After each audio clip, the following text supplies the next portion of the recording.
Sziasztok gyerekek! Megint egy érdekes hír jött Amerikából. Hát honnan jöhetnének a különleges hírek?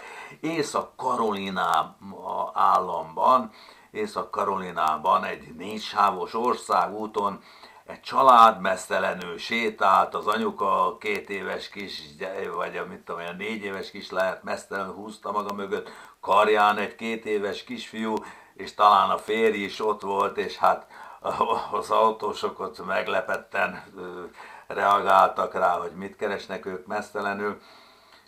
És aztán a helyi rendőrfőnök hát elfogadta őket, vagy bekísértette őket a rendőrőrs, és még viccelődött is Ádámmal és Évával, és bizony nem járt messze a valóságtól, mert azt mondta a család, hogy hát ők ezt isteni sugallatra cselekedték.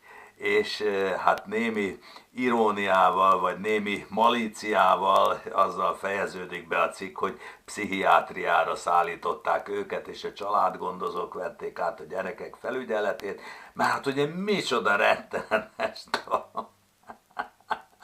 És én pedig azt mondom, hogy ez valóban isteni sugallat volt, hogy emlékeztessen mindenkit arra, hogy mi a paradicsomban az ártatlanság állapotában éltünk.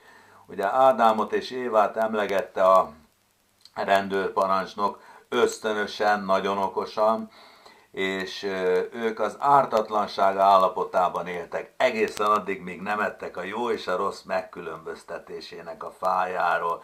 Tehát, hogy egyszer meleg van, és jó idő, akkor csak a jó és a rossz közötti megkülönböztetés okozhatja azt, amit ugye Ádám és Éva is tettek, hogy elkezdték szégyelni magukat, elbújtak, fügefalevéllel takargatták a szemérmüket, pedig hát ugye hát, minek? Ha hideg van, az egy dolog, de egyébként és hiába teszi ezt ugye az egész világ, hogy az afrikai hittérítők is azzal kezdtek, hogy ott voltak az éhező, meg nem tudom micsoda nyomorban élő négerek, és akkor vitték a Bibliát, meg melltartókat az asszonyoknak, akik már nem tudom, évezredek óta ahhoz voltak szokva, hogy egy fűszoknyát használnak, de fölül semmit, mert minek.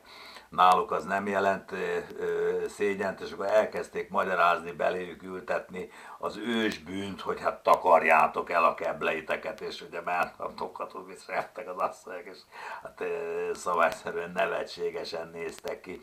És én azt mondom, hogy ez egy klassz tett volt, és mindenki vonja le a következtetést. Sajnos, hogy a világ erre így reagál, hogy elmegy gyógyintézetbe, dugja őket. Sziasztok gyerekek! Hello.